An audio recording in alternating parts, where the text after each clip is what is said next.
Hola, gente linda, que tengan ustedes muy buena mañana, buenas tardes, buenas noches.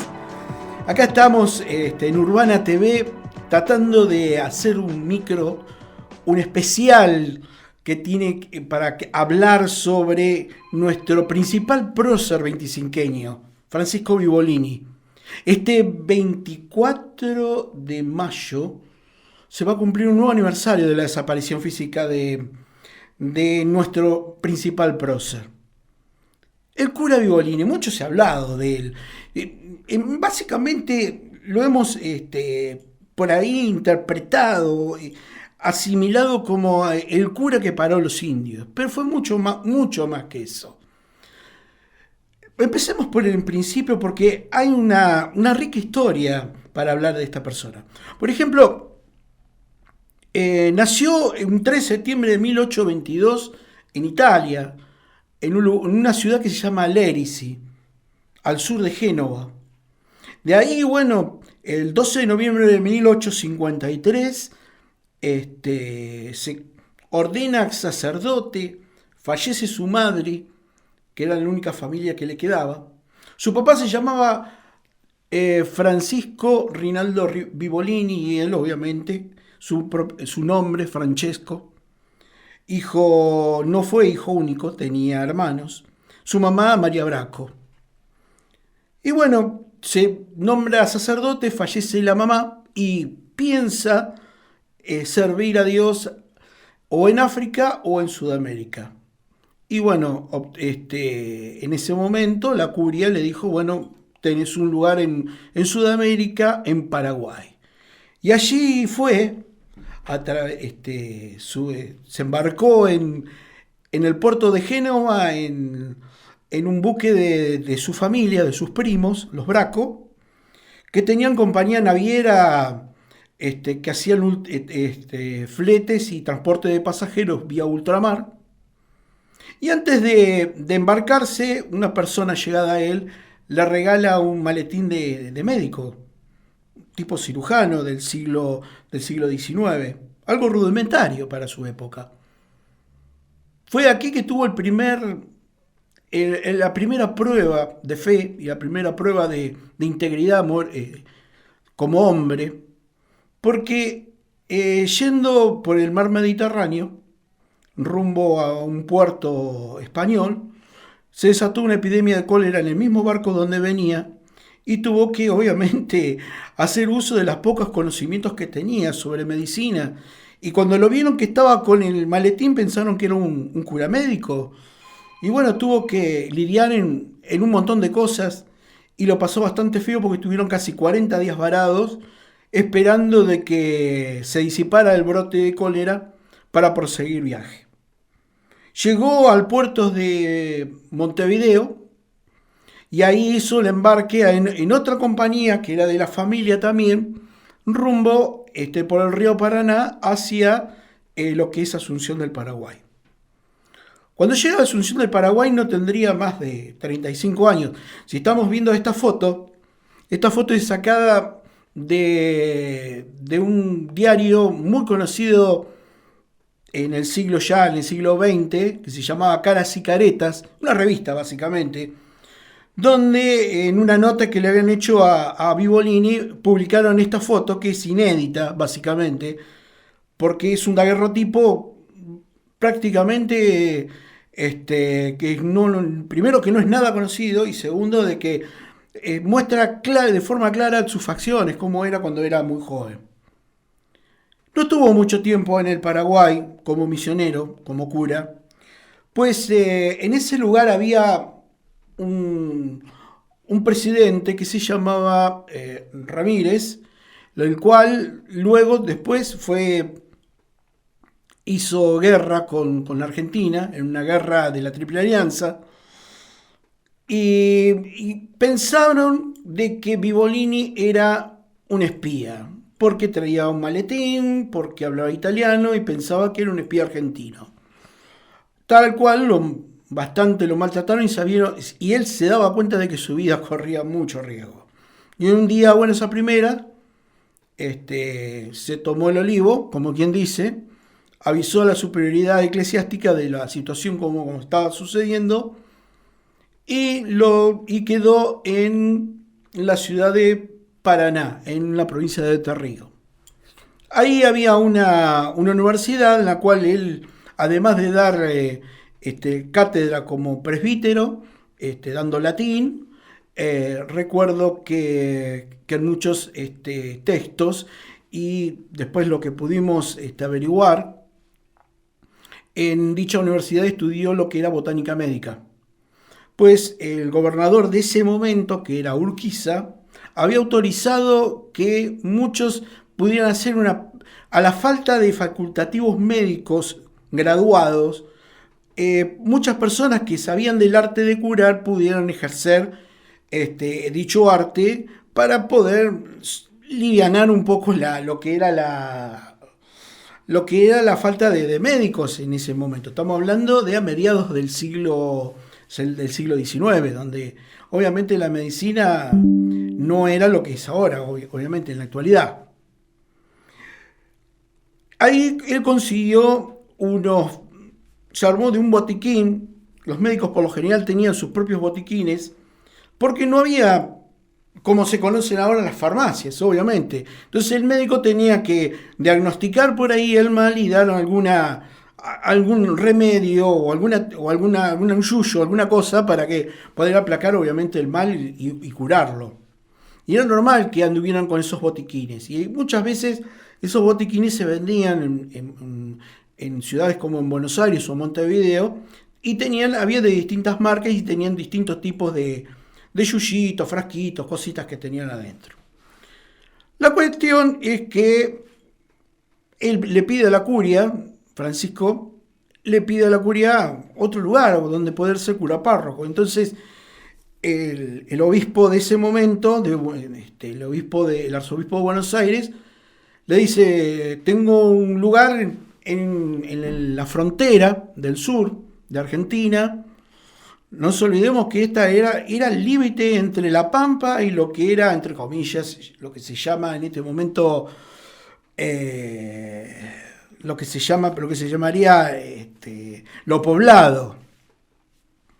Entonces, Pigolín le dijo que sí, no tenía problema de ir a la zona de frontera, y obviamente que hacía falta un cura párroco, que ya lo habían pedido hace mucho tiempo, y resulta que, bueno, para acá vino. Llegó un invierno de 1855, julio, con una inundación tremenda que, según cuentan algunos historiadores como Moisés Curiel, que la laguna de Todos los Santos se juntaba con el río Salado y que había que dar una vuelta enorme para poder ingresar a 25 de Mayo o a la zona. Tuvo un accidente, que hay una anécdota muy graciosa y muy linda, que venía el cura, obviamente había salido de Buenos Aires, en ese tiempo hacían una parada en San José de Flores, porque en ese tiempo Buenos Aires no era tan grande como es ahora, y San José de Flores, la próxima parada iba a ser, ¿cómo se llama la ciudad esta? Luján. Se paraba en Luján, se paraba en Mercedes y después se seguía una posta hasta Chivilcoy, y de ahí el camino de la Rastrillada seguía hasta La Pampa o donde se llamaba las Salinas Grandes, y de ahí se doblaba para venir para Mulitas. 25 de mayo, no sé si usted sabía, señor director, 25 de mayo no se conocía como 25 de mayo, como lo conocemos ahora, lo conocían como Mulitas. Y le explico por qué. El primer fortín que hubo en esta zona fue el de Cruz de Guerra en 1822, y era un fortín de avanzada, y recién en 1836 se construye lo que es hoy el Fortín Mulita, que era un cantón. Básicamente, el cantón de las Mulitas era una guarnición militar destinada a salir en ayuda de los distintos fortines de frontera. O sea, si se sabía que había algún problema en alguno de los fortines más aledaños o más cercanos, se tenía que salir a defenderlos. Entonces era básicamente una guarnición militar que con el tiempo y estratégicamente se dejó de lado lo que fue el Fortín Cruz de Guerra, el Fortín 25 de mayo en Cruz de Guerra, para transformarse en el Fortín Mulitas en el Fortín 25 de mayo. O sea, muchos historiadores se equivocan en eso y son dos fortines distintos, los cuales los dos tuvieron una trascendencia geopolítica importante. Pero volvemos a Vivolini acá en 25 de mayo. ¿Querés pasar a la otra imagen? Bueno, achicar un cachitito si vos podés. Bueno, esta foto está en el Museo Paula Florido. Es ya Vivolini con 45 años, más aproximadamente. Es de la época cuando él fue a parar a Calfucurá. Está con su propio caballo, un tordillo medio petizón, medio lentón. Nada que ver a cómo la ve después, lo pintaron con un caballo alto y qué sé yo. Medio petizón, regordeto, no era una persona atlética al parecer. Y si vos podés ampliar la zona de la bota, les quiero mostrar algo, un detalle. Tenía el cuchillo en la bota. Pero ¿por qué un cura andaba con un cuchillo en la bota? No solamente andaba con un cuchillo, andaba con trabuco también. Lo que pasa es que era una época en la cual era como el Far West sudamericano, porque acá, al ser una línea de frontera, estaban los indios, los desertores, los que los había agarrado la leva y tenían que hacer el servicio militar obligatorio, y bien obligatorio, y estaban obviamente, todo lo que era la guardia militar y la guardia nacional que se le decía. La Guardia Nacional básicamente eran los vecinos que al caso de que viniera el malón se calzaban en el uniforme y salían a hacer lo que tenían que hacer. Esos eran los guardias nacionales. Esta foto es muy importante en la historia porque echa por tierra un montón de mitos de él. Primero, de que era una persona muy sencilla y verdaderamente estaba acorde a su época. La vestimenta de su sotana, la forma de vestirse. Y bueno, tratamos de restaurar esta foto porque es un daguerrotipo del siglo XIX, mediados del siglo XIX. Obviamente que la acción del tiempo y el sol obviamente la biodegradan. Y tratamos de restaurarlo lo mejor posible porque es algo parte de nuestra historia. Seguimos con la foto. Les voy a mostrar, les voy contando historias que tienen que ver con Vivolini, pero con las fotos de Vivolini. Acá está cuando Vivolini tendría 75 años. Y ustedes noten dos cosas muy interesantes de esta foto. Primero, que tenía el pelo largo, que no siempre lo tuvo largo, porque ya en su ancianidad, y habiendo sido suspendido de su curato por dos veces, dos oportunidades, primero por querer ser intendente municipal y en segundo por pelearse con otro cura, por acusarlo de que habían en cierta forma sustraído o había desaparecido cierto dinero, que le costó que lo suspendieran el curato. No como muchos historiadores que dicen que lo habían excomulgado, que básicamente la excomulgación es cuando se reniega de su fe, y esta persona, todo lo contrario, nunca se renegó de su fe. Así que él podía usar su sotana, pero no podía dar ningún tipo de sacramento salvo la extremaunción, por lo que yo tengo entendido. Pero aún así él se valía por sí mismo para poder dar misa en su casa, visitar enfermos, tratar de ayudar al pobre como pudiera, tratar de fundar carnicerías con su plata, ayudar con dinero de su bolsillo, y bueno, y eso muchas veces no se lo tenía en cuenta. Tenía el pelo largo, pero cuando tenía 80 años, les recuerdo que murió, creo que con 85 años, sufrió una enfermedad muy grave que lo postró y lo llevaron a a lo que hoy le conocemos como el Hospital de Ancianos.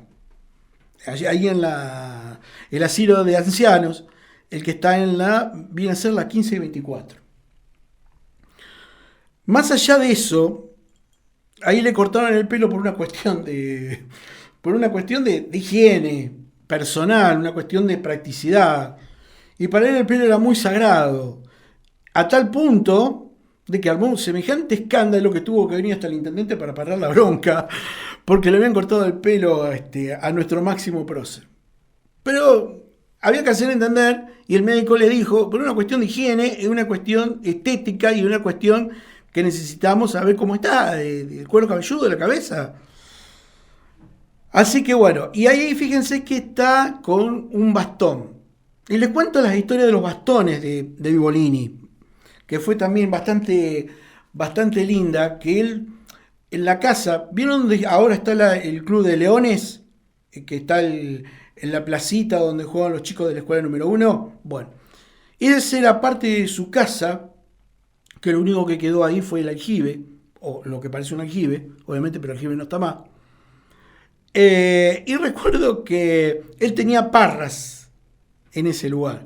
Entonces, ¿qué hacía? Agarraba la madera de parra y hacía bastones.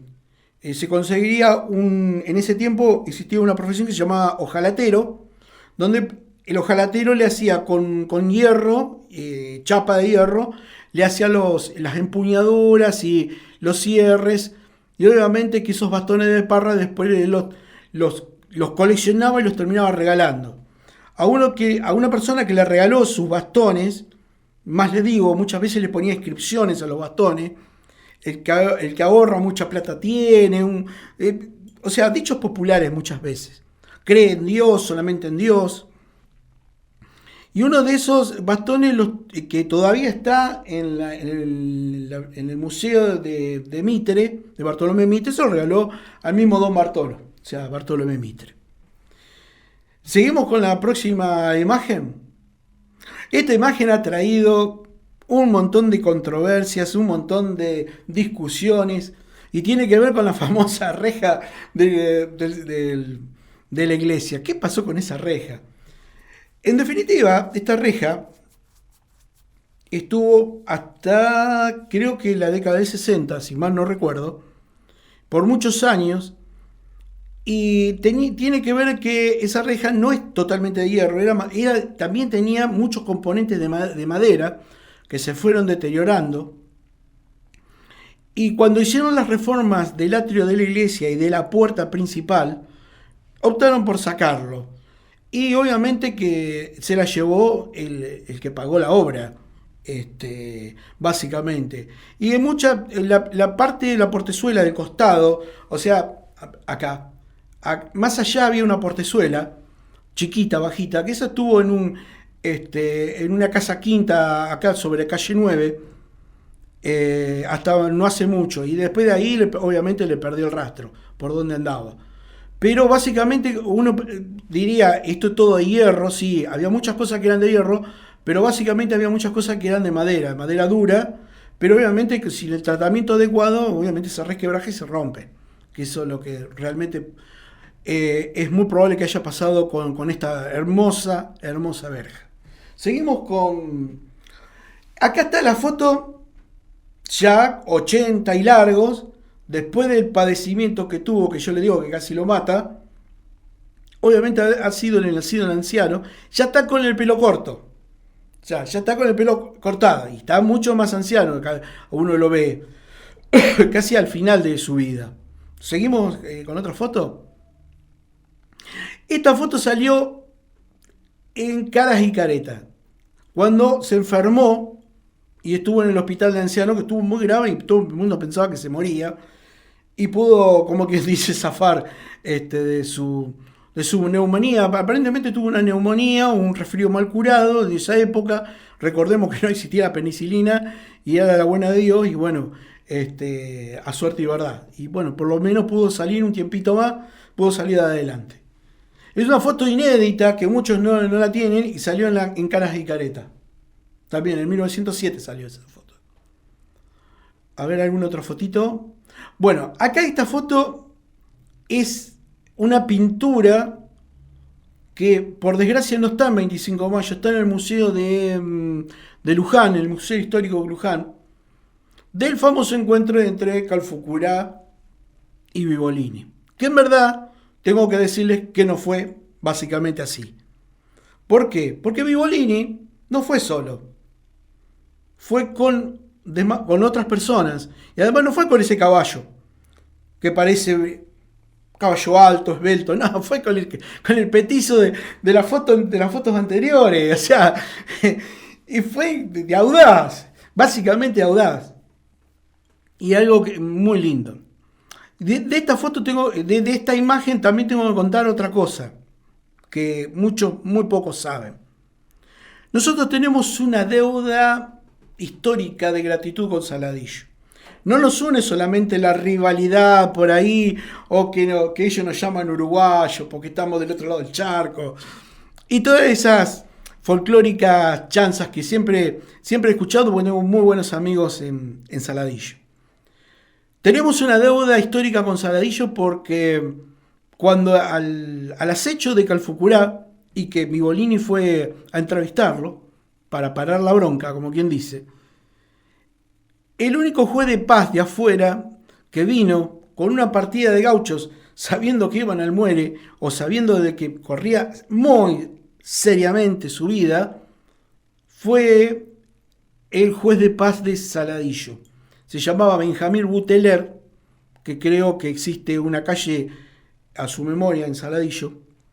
Y como juez de paz apareció con un puñado de paisanos de allá a darnos una mano porque sabía que estábamos muy desguarnecidos, y ahora les cuento todas las circunstancias de esta epopeya, donde le dijo, el Tano le dice, la vida non si compra, o sea, la vida no se compra, solo Dios dispone. Y él, sabiendo de que era inminente la destrucción del pueblo 25 de mayo por parte de la indiada, optó por ir a hablar con ellos, y el juez de paz de Saladillo lo acompañó, junto con un lenguaraz. O sea que fueron 3 personas, no fue él solo, fueron 3 personas a entrevistarse con Calfucurá a riesgo de que los degollara, básicamente. ¿Te gusta cómo va quedando? Bueno. Vamos con otra imagen que tiene que ver también con Bivolini, que lo muestra prácticamente cómo era, que tiene que ver con, que ya habíamos contado, 70 y pico de años, con el pelo largo, con su bastón hecho de madera de parra. Y ustedes saben que uno de los primeros bastones de madera de parra que tuvo fue un regalo que le hizo el cacique Francisco Canullán a él. Básicamente, cuando los líderes indios llegaban a ser cacique general, por lo general eran personas mayores y muchas veces andaban con bastones. Y el bastón de cacique es como el bastón presidencial, o sea, da la jerarquía de quién es. Y recuerdo que en una de las anécdotas, yo las conté en mi libro El cura de las Pampas, el cacique Francisco Pancho Canullán lo mandó a llamar a Bivolini porque tenía a su hijo Ignacio Canullán, lo tenía muy grave y no sabía qué tenía. Aparentemente había sido una intoxicación, le dieron algunos menjunjes de esa época y pudo salir adelante. Y en agradecimiento el cacique le dio su bastón de mando, que es si ustedes ven en el monumento, un bastón grueso de parra, eso era un bastón de cacique. Y representa, obviamente, como que alguien te dé la llave de la ciudad, diciendo, sos un ciudadano ilustre de mi toldería, una cuestión así, una cuestión que implica también respeto. Pero ¿por qué el cura salió como médico a curar a alguien? Y no fue la única vez, pasó muchas veces.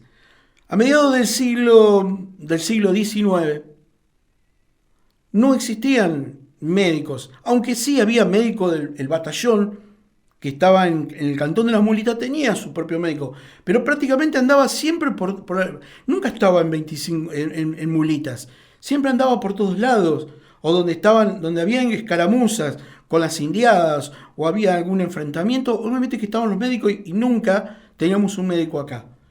Entonces, a necesidad de eso, sabiendo de que Vivolini había estudiado botánica médica, bueno, se le daba maña para algo, y entonces más o menos podía salvar. Podía ayudarte a bien vivir o ayudarte a morir, básicamente, porque obviamente todos los recursos eran muy limitados en ese siglo. No es la realidad. Y entonces, muchos años después, el cura que seguía haciendo sus prácticas, porque había una dolencia de alguien que no verdaderamente era pobre, el cura le daba algún yuyito, lo bendecía, se iba contento a la casa, pero los que habían estudiado medicina obviamente estaban que estrilaban, pues se está haciendo ejercicio ilegal de la medicina, como si fuera un vil curandero, obviamente. Pero mucha gente no tenía cómo pagarle, no tenía ni una gallina ni una docena de huevos para darle al médico. Y en esa época, los médicos iban a domicilio, no es como que ahora que vos tenés que ir a un centro asistencial. Entonces el médico iba de casa por casa, donde se podía atender, y obviamente algunos no tenían y confiaban mucho más en el cura que en el propio médico. Pero pasó infinidad de veces. Entonces se lo tenía como una persona de bien.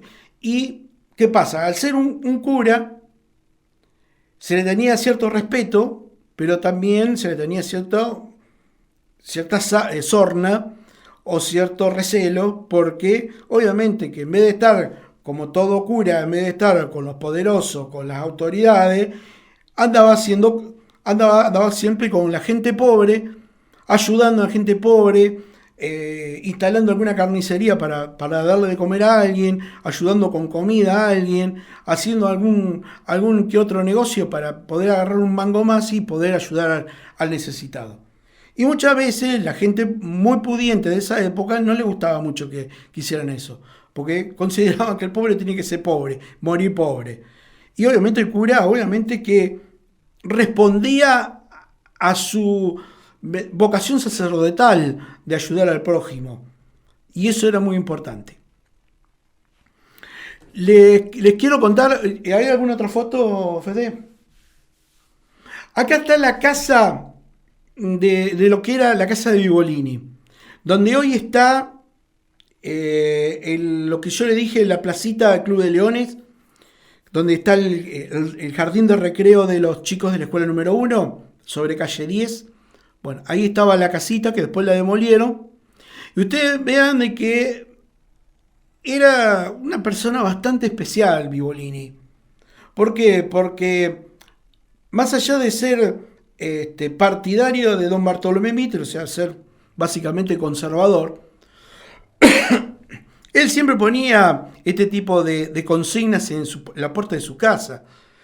Y los bastones que él hacía y que él, artesanales, y que él regalaba de madera de parra, también con un clavo caliente le iba escribiendo estas inscripciones o algunas otras inscripciones como la que relaté hace un ratito. ¿Podemos seguir? Este es un documento histórico que está... ¿Se puede checar un cachito, Fede? Ahí está. Es un documento histórico que está en el Museo Paula Florido, donde le solicita a don Francisco Vivolini, al intendente de ese momento, una pensión por sus servicios prestados en el municipio 25 de Mayo. Básicamente, Vivolini fue el primer, digamos, pensionado municipal, que cobró como una especie de jubilación a sus servicios prestados. ¿Cuándo prestó servicio Vivolini? Siendo tesorero de la administración del intendente Antonio Islas y de Victorio Abrego. Y después fue capellán por un largo tiempo. Y bueno, pretendía de que, ya que lo habían suspendido del curato y que no podía cobrar, todavía no, la pensión se estaba tardando muchísimo como presbítero, obviamente que solicitó este monumento al municipio. que muchos no saben que fue empleado municipal, fue tesorero, cumplió sus mandatos con muy buena predisposición, honradez, muy prolijo para hacer las cuentas y cómo hacer los gastos.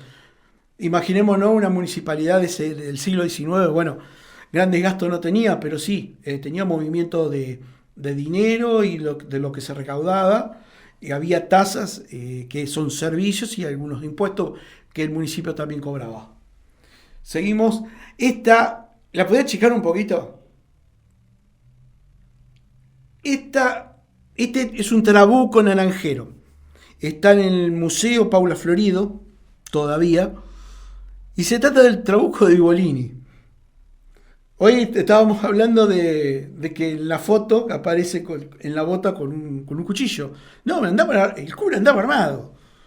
Y hay una anécdota muy graciosa con respecto a este trabuco, que no sé si lo habrá usado alguna vez. Esto es un arma de chispa donde se lo cargaba por la boca. Y ven en la parte de abajo, a ver, por acá, esto, ahí está.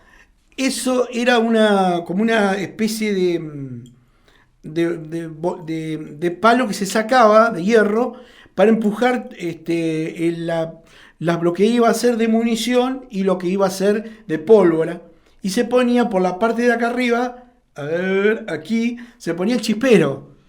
Entonces tiraba eso para atrás, se hacía la chispa y obviamente salía expulsada la munición, lo que tuviera de munición, junto con... Obviamente es un arma de corto alcance. Y bueno, hay una historia muy linda en una revolución que ocurrió en 1874, donde se agarraron a los tiros vecinos veinticinqueños, donde hubo muchos heridos y muertos, y que intentaron asaltar por 2 días la municipalidad a sangre y fuego, y resulta que todos los heridos de un bando y del otro iban a parar a lo que era la casa de Vibolini, porque en ese tiempo todavía no había hospital, no había un centro médico. Y en una oportunidad, que yo lo cuento en el libro del cura de las Pampas, el cura tenía heridos por todos lados, en las piezas, en los pasillos de la casa. Había muchos heridos. Y resulta que unos compadritos querían ajusticiar a los del otro bando. Y el cura se les paró en la puerta de la casa, en la puerta del zaguán de la casa, con su sotana, un cinto, y en el cinto cruzado en la barriga se llevaba el trabuco. No lo sacó, lo dejó ahí. Y le dice, acá no hay... Una frase muy célebre, que después la copiaron en una película, que se llamaba El cura gaucho, que dice, acá no hay enemigos, solamente hay hijos de Dios. Y el cura se les plantó con el trabuco en la cintura, y no les quedó otra que pegar la vuelta y mandarse a mudar, porque si no iban a hacer un desastre, iban a degollar gente, heridos, o sea, una locura, más de lo que ya estaba ocurriendo, una guerra civil.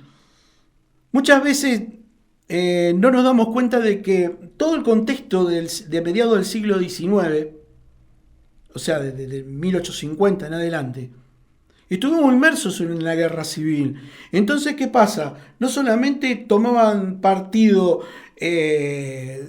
por Urquiza, o por Mitre, o por Rosas, ¿no? Y después, mucho tiempo después, fue por Roca, fue por Adolfo Alsina, ¿no? Y todas esas cuestiones, obviamente, no fuimos nunca ajenos el 25 de mayo.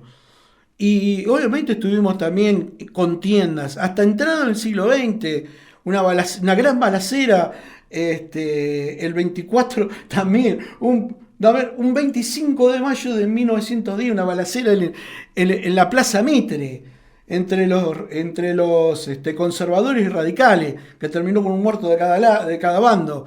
Una cosa tremenda, ¿no? Que vos decís, bueno, a veces vemos en nuestras reyertas políticas de un lado y del otro, y en ese tiempo se dirimían irremediablemente a los tiros. Y obviamente con las consecuencias que les estoy contando. Por eso tiene mucho que ver. Acá hay otra foto, que esta es sacada también de la revista Cara y Careta, porque era pro Vivolini, obviamente, por ser conservador, que es cuando vendría a ser el 26 de mayo de 1907. Vivolini murió el 24 de mayo a la noche y hicieron el funeral el 26 de mayo. Esta es una foto de toda la gente congregada para el funeral de Don Francisco. En el atrio de la iglesia, obviamente que no estaba todavía el monumento. El monumento, les cuento, dale, seguimos con la foto.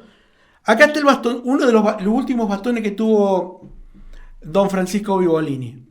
De madera de parra, usted ve la empuñadura, obviamente que la acción del tiempo hizo que se empiece a resquebrajar, porque es una madera dura y obviamente que necesita algún cierto tratamiento y no está diseñado para hacer bastones, justo la madera de parra. Por eso obviamente que tiene una resquebrajadura y tiene como si fuera unas borlas para poder tenerlo para que no se siga quebrando, obviamente.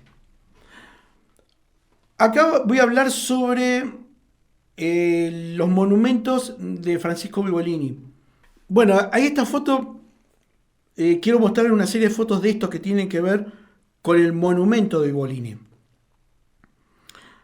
En noviembre de 1930, habiendo otro cura que era tan carismático como fue el mismo Vivolini, de apellido Salerno, tipo con pocas pulgas que nunca se callaba la boca, hizo una comisión junto con vecinos para hacerle un monumento a Vivolini porque creían de que se lo merecía, más por su destacada actuación, no solamente con la indiada.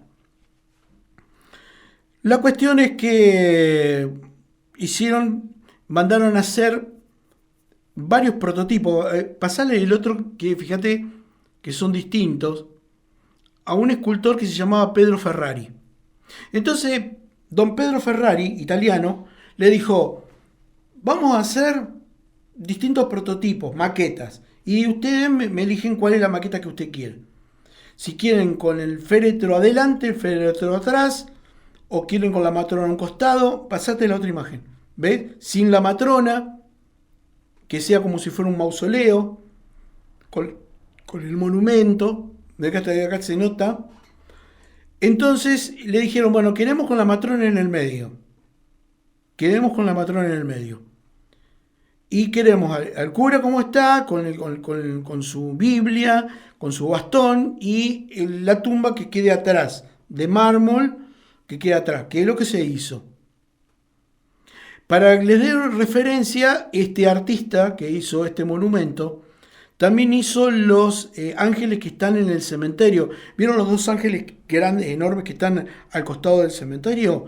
Y en el medio hay una inscripción que dice non omnis moriar, o sea, no moriremos del todo.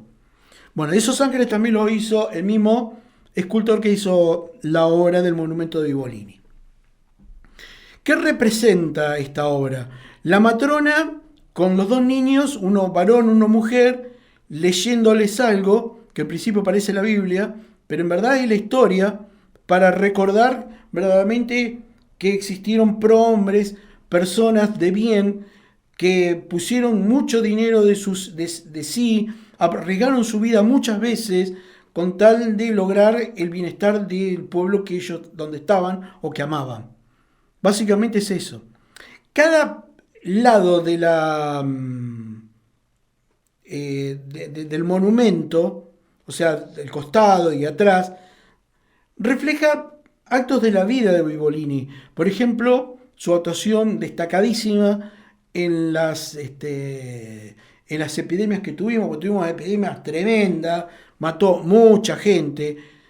Ahora voy a comentar algo sobre el listado y las fechas de algo muy tremendo, y Vivolini estuvo al frente, no solamente paró a los indios, hizo benevolencia con su plata, desde su bolsillo, porque no era una persona pobre.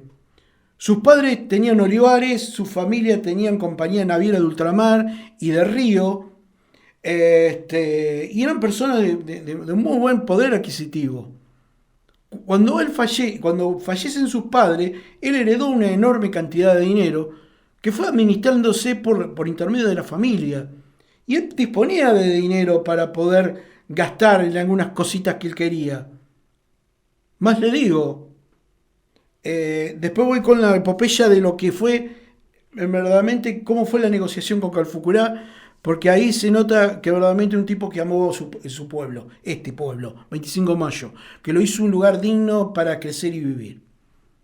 Pero más allá y volviendo a lo que es el monumento, se inauguró a los días nomás, si yo me acuerdo, fines de, según dice la revista Cara y Careta, el 23 de noviembre de 1930.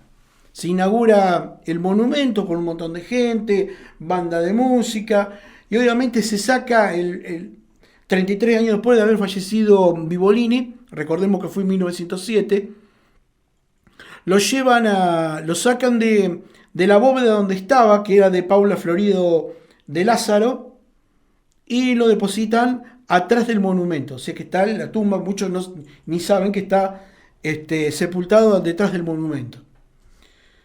En ese momento, cuando él fallece, recuerdo que habían hecho, a ver, no, la que sigue no, la otra, no está.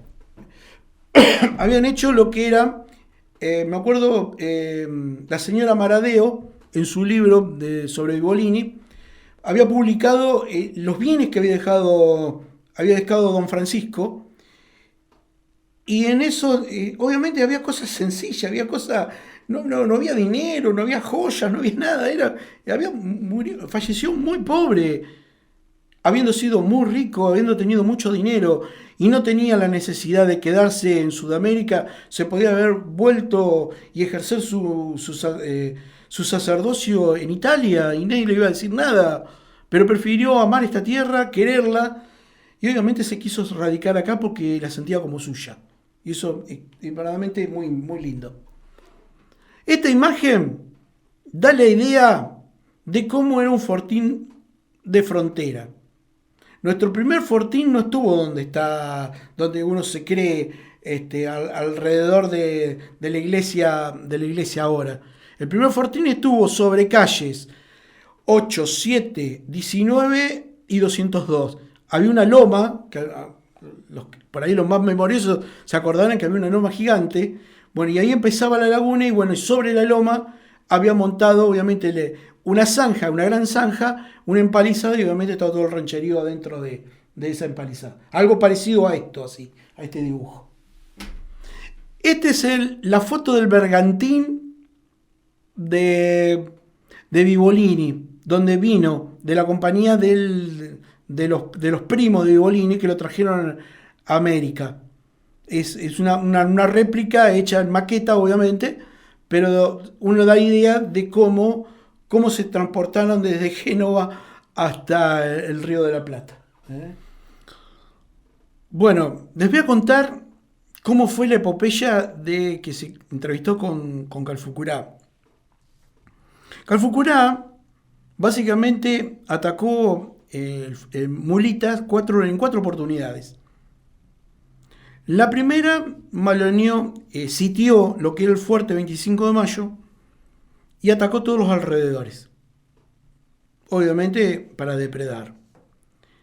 En la segunda, ya con complicidad de alguien que tiene que ver mucho con la infausta historia nuestra, ya enrolado dentro del ejército de Urquiza, como el general de las Salinas Grandes, obviamente pretendió atacar la línea de frontera, toda la línea de frontera sur, para torcer el brazo a Buenos Aires. Buenos Aires se había, como quien dice, apartado de una confederación con la cual estaba el resto, liderada por Urquiza, y estábamos inmersos en una guerra civil, básicamente.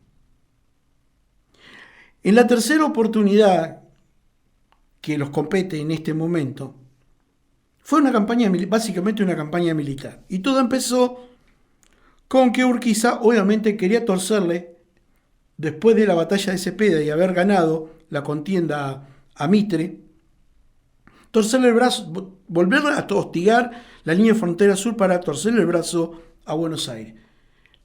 La cuestión era muy sencilla y todavía sigue siendo moneda de discusión, que es la repartija de recursos públicos.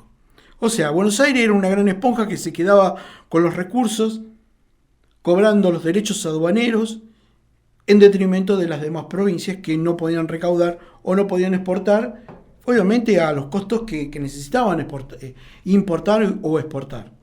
Y esa siempre fue la pelea: dinero, recursos económicos. Entonces, Calfucurá siempre buscó un pretexto para poder hacer malón. Y él había armado una confederación de indios donde sistemáticamente iba asesinando a sus líderes para quedarse con sus tolderías.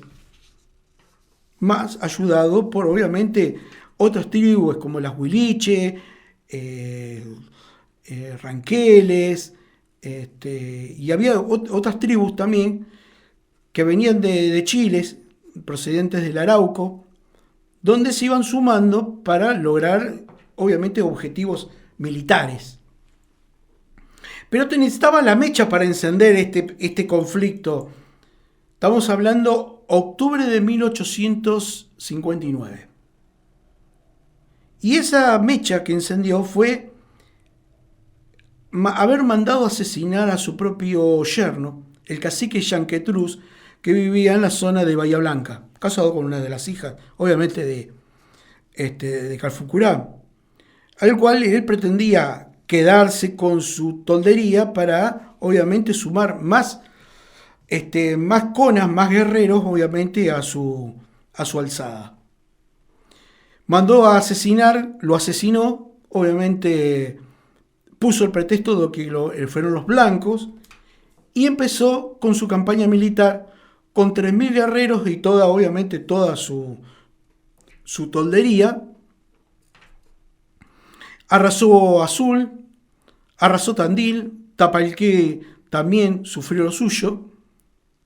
Y ya viniendo para 25 de mayo, obviamente, ellos habían establecido un cantón enorme y habían mandado avisar a través de un lenguaraz que se llamaba Cristo, a pedir en nombre de su presidente Urquiza la rendición, obviamente para depredarla.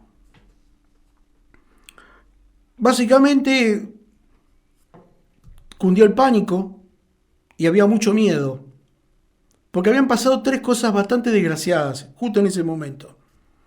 La primera, habían mandado un batallón para la batalla de Cepeda.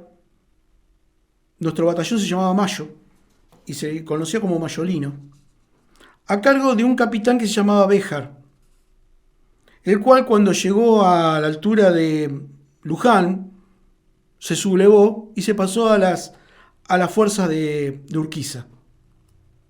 Eso nos dejó guarnecidos, o sea, sin la comandancia militar que teníamos, sin las armas, pertrechos, todo lo que podía tener 25 de mayo.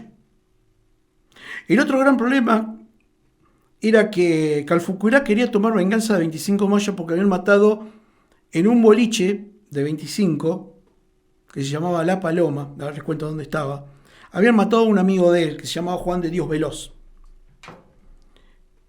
Aparentemente el indio, muy borracho, quiso pelear en este boliche, y el hermano del dueño, de apellido Basabe, le dio muerte.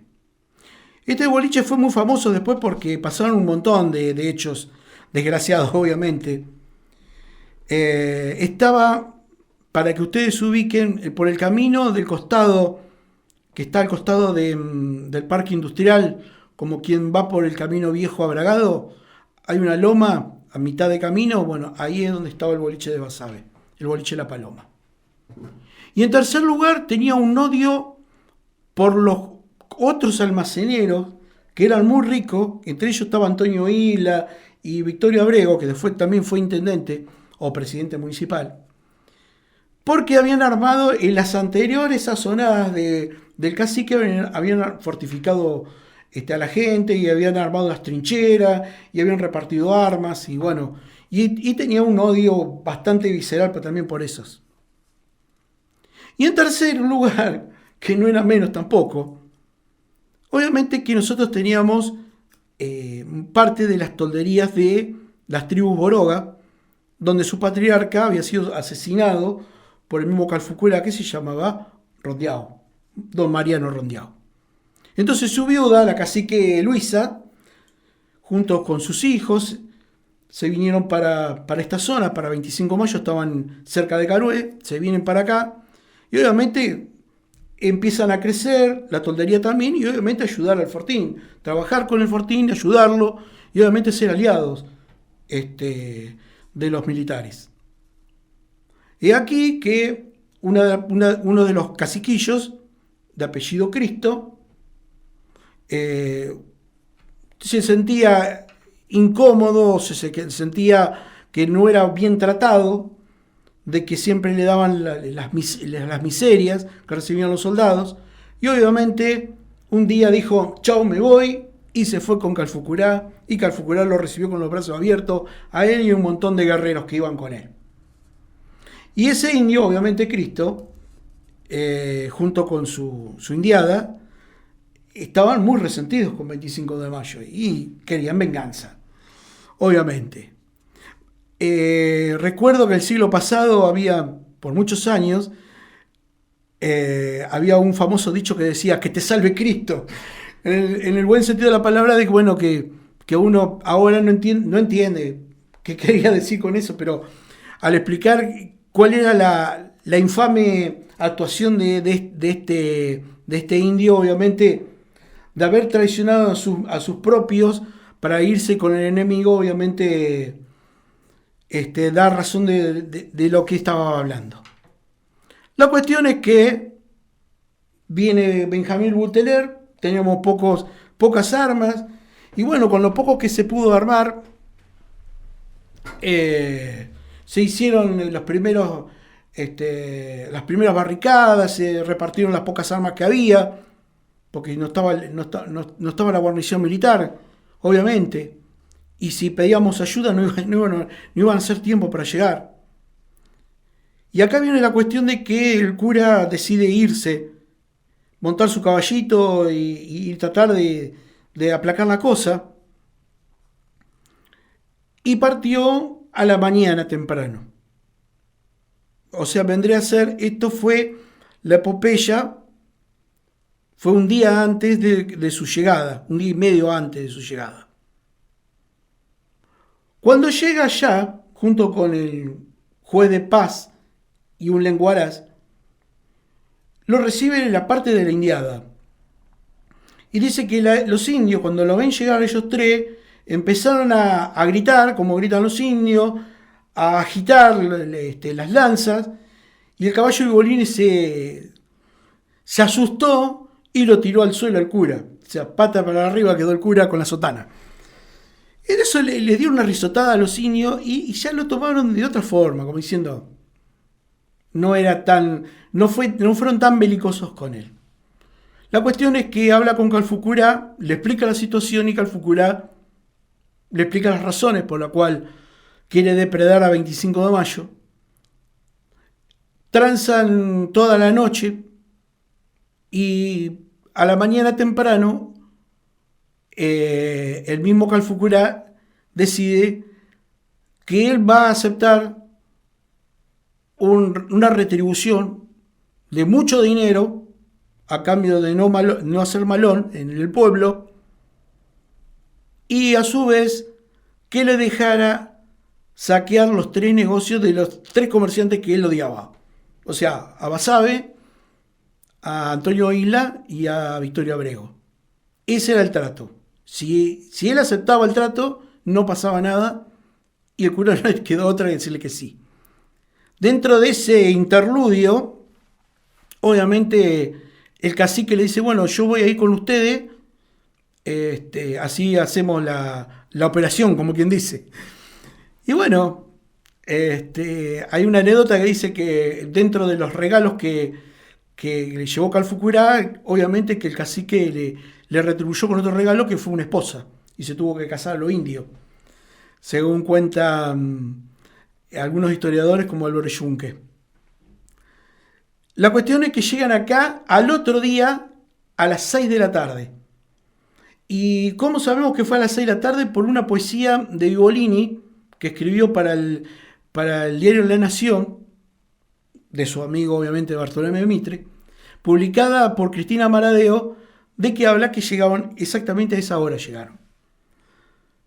La cuestión es que él venía y muchos dicen que él venía con una cruz en alto, con su caballito y toda la indiada, y en verdad era cierto, pero en verdad no lo hacía por una cuestión solamente de fe, sino para darle señas a todo de que estaba todo bien, de que no se había picado la cosa. Que sí, que habían llegado a un arreglo, obviamente que venían en son de paz y venían de pacto. O sea, para avisar, porque o sea, iba a malograrse todo si alguien disparaba un arma de fuego, obvio. Entraron por la parte sur de la ciudad, llegaron a la casa de Vivolini, y obviamente que Vivolini lo tenía que agasajar. Y cuenta Moisés Curiel, el historiador 25, cuenta de que lo recibió con torta frita, chocolate y cominillo. Torta frita todos lo conocemos, lo que es una torta frita, ¿no? Obvio. Hecha obviamente a la grasa, porque aceite en ese momento no creo que existiera. El chocolate era muy escaso y muy caro en esa época, lo sigue siendo. Y el cominillo era un aditivo como el comino que se le echaba al chocolate para que quede con mejor sabor. Y bueno, era un manjar, o sea, lo estaba convidando como un manjar de esa época. Entonces, el cacique se quedó toda la noche en la casa de Vivolini con sus esposas, porque los caciques tenían varias esposas. Cuando mayor era el poder, mayor la cantidad de esposas que tenía. Y todos los capitanejos pernoctaron en la Plaza Mitre, con toda su caballada, todo.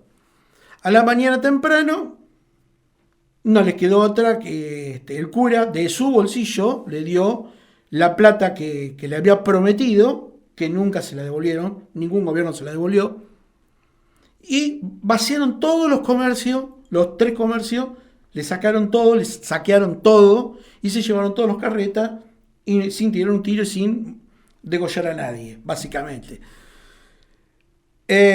Con el tiempo Vivolini les devolvió a los 3 comerciantes en dinero todo lo que se habían llevado a la indiada. Que eso también jamás, primero ni jamás lo pidió, ni jamás le dijo a alguien, a algún intendente, bueno, te devuelvo ese dinero que pusiste por el bien de nuestro pueblo. Y el cacique se fue, sin tirar un tiro, depredó todo lo que más pudo, y obviamente sin arriesgar nada, básicamente. Y así fue la odisea por la cual Vivolini logró, quien dice, no permitió que 25 de mayo sea arrasada por la indiada. Pero les vuelvo a comentar que esa fue la tercera sonada. Y hubo otra sonada más, donde el cacique Cristo se apareció nuevamente con un grupo de indios pidiendo en nombre de su presidente Urquiza, también víveres, cosas, y le hicieron como quien dice una vaquita para que no haya cachengue, no haya cachengue, que fue la cuarta sonada. Pero es aquí que les quiero significar que los indios muchas veces tenemos una idea errada por ahí de lo que eran los indios. Nosotros pensábamos que lo único que hacían era saciar su manera primitiva de vivir a través de la rapiña, el robo, la conquista. Y en verdad, después empecé a descubrir de que los blancos hacían lo mismo. Hacían cautivas, rapiñaban, degollaban. Había bandas de delincuentes, tantos como los Pincheira, los Berrinchín, la banda del Pato Picasso y un montón de forajidos de esa época que pululaban en estas zonas del centro de la provincia de Buenos Aires y hacían de la suya. Había otros más, que muchos eran funcionales al político de turno, entonces se les toleraba en cierta forma algunos crímenes que cometían, a otros sí, a otros no, y cuando ya no eran muy funcionales al político de turno, obviamente se les soltaba la mano. Como pasó básicamente con Juan Moreira, por ejemplo, o con el mismo Pato Picasso. Les quiero contar una historia que tiene que ver con Vivolini, que no muchos conocen. Básicamente dos. Una fueron las grandes pestes que tuvimos en el siglo XIX y arrancó en 1868 con una epidemia de colerina. Después en 1869 de cólera, en 1871 fiebre amarilla, igual que en Buenos Aires, que hizo un desastre. En 1878 viruela y 1887 difteria. Entre 1868 y 1869 murieron 1.500 personas el 25 de mayo. Una locura. Casi el 20% de lo que era la cantidad de personas que había acá en el pueblo.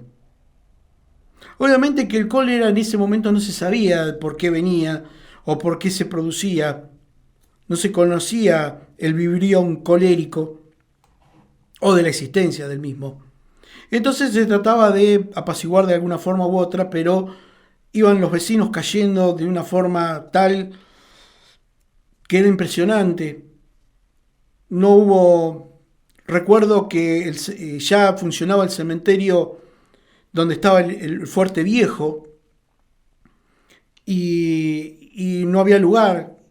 Y tuvieron que muchos muertos enterrarlos sobre la vera de la calle 7. Viene a ser 7 entre 19 y 201. A la vera de la calle los fueron enterrando. Le tiraban cal y los metían adentro. Básicamente porque no se podía contar la cantidad de muertos por día y de todo el desastre que hizo. Fue Vivolini quien tomó las riendas del asunto, a riesgo de su vida, ya siendo presbítero solamente, y obviamente formó un grupo de vecinos para poder combatir este flagelo, armando un lazareto, prestando un galpón que él tenía enfrente de la escuela normal para también el tratamiento de enfermos, su misma casa. De ahí salieron las primeras legislaciones, donde 25 de mayo se tuvo que dar cuenta de que mucho tenía que ver la higiene. Por ejemplo, se legisló y estuvo al pie del cañón para legislar, por ejemplo, que no debería haber criaderos de cerdos en la planta urbana, de que se tenían que hacer pozos sépticos para tirar los desechos, obviamente que los que hoy llamamos desechos agua negra o desechos cloacales, de que si se carneaba se tenía que tirar las tripas en la calle, o las orinas, o los detritos, que había que lavarse las manos, y que mucho tenía que ver la colerina y el cólera con ese tipo de medidas que se tenía que tomar de forma radical, porque se sabía de que algo tenía que ver con la higiene. Y de ahí fue que nunca se cerró ni la municipalidad, ni el Consejo Deliberante, ni nada por el estilo, sino que todos salieron a poner el pecho a las balas y a tratar de solucionar el gran problema que teníamos, que era la cantidad de muertos que teníamos a causa de estos flagelos, que nos hizo mucho daño y que veníamos siendo una ciudad con muchísimos habitantes, porque éramos potencia en la región, obviamente, y esto obviamente que nos mermó en gran manera la cantidad de habitantes. Llegó a ser tan bravo la peste de cólera, por ejemplo, de 1869, que habían prohibido, mucha gente se quería mandar a mudar, obviamente que iba a propagar la enfermedad, y recuerdo que habían dictado un edicto que el que se escapaba o se lo pescaba escapando podía correr riesgo de terminar fusilado. O sea, había hasta una especie de pena de muerte para todos los que se escapaban, por ejemplo, y pudieran potencialmente propagar la enfermedad. Pero se tomaron medidas muy, muy ajustadas y poco ortodoxas para su época, pero que en verdad fueron efectivas. ¿Por qué? Porque en 1871, con la explosión de la epidemia de fiebre amarilla en Buenos Aires, donde hizo también terribles estragos, el 25 de mayo ya tenían conocimiento de cómo tratar epidemias de esas características y qué es lo que tenían que hacer y lo que no tenían que hacer. Entonces lo pasamos muy alivianado la epidemia. Es lo mismo que la epidemia de gripe española, ya a principios del siglo XX, que también tuvo algunos decesos, pero no fue por ahí tan bravo como fue en otros lugares. Y eso nos sirvió mucho. El dolor y haber pasado todo lo que pasamos nos sirvió luego para las siguientes epidemias de viruela y difteria. Y en la epidemia de viruela se enfermó Vivolini, estuvo bastante grave, pero por suerte salió adelante. Pero siempre estuvo adelante, estuvo siempre con los enfermos, a costa de perder su vida, no le importaba nada y lo único que le importaba era salvar a los demás, estar siempre a disposición, al servicio de los demás. Una persona verdaderamente valiente. Le he dado un pequeño raconto de quién es Francisco Vivolini y qué hizo por nuestro pueblo. Yo lo que rescato, porque obviamente como todo ser humano ha tenido claroscuros en su vida, pero yo rescato, pongo en la balanza lo positivo, las cosas buenas y las cosas por ahí no tan buenas. Y me doy cuenta que es gravitante todo lo que hizo por nuestra comunidad, como vecino, como funcionario eclesiástico, y el eterno amor que le tuvo al pueblo hasta el último de sus días. Ustedes se darán cuenta de que estamos inundados de malos ejemplos, ¿cierto? Vemos la televisión, la radio, las cosas que están pasando y digo, ¿quién es el que da un buen ejemplo? Muchas veces tomamos como un buen ejemplo a alguna persona que encuentra una billetera en la calle y la devuelve, ¿no? O alguien que dona algo para alguien que lo necesita y destacamos esos buenos ejemplos. Y ahí es cuando nos damos cuenta que estamos ávidos de buenos ejemplos. Y tenemos que resaltar esas enseñanzas, las cosas que nos dejaron, porque verdaderamente vale la pena recordarlas. Y vale la pena honrar a esa gente, porque la hay y muchas como él, como Francisco Vivolini. Por eso este humilde homenaje a una persona que verdaderamente hizo mucho por nuestro pueblo, amó nuestro pueblo. Y les repito lo que ya dije en otro momento. Él no tenía necesidad de quedarse el 25 de mayo. Él podía volver a sus olivares, a sus compañías navieras de su familia, a su dinero, a todo lo que tenía en Liguria. Pero no, optó por quedarse, para que sea este lugar un lugar digno para crecer y vivir. Ese es el mensaje. Eso es la enseñanza que nos deja nuestro principal prócer, don Francisco Vivolini.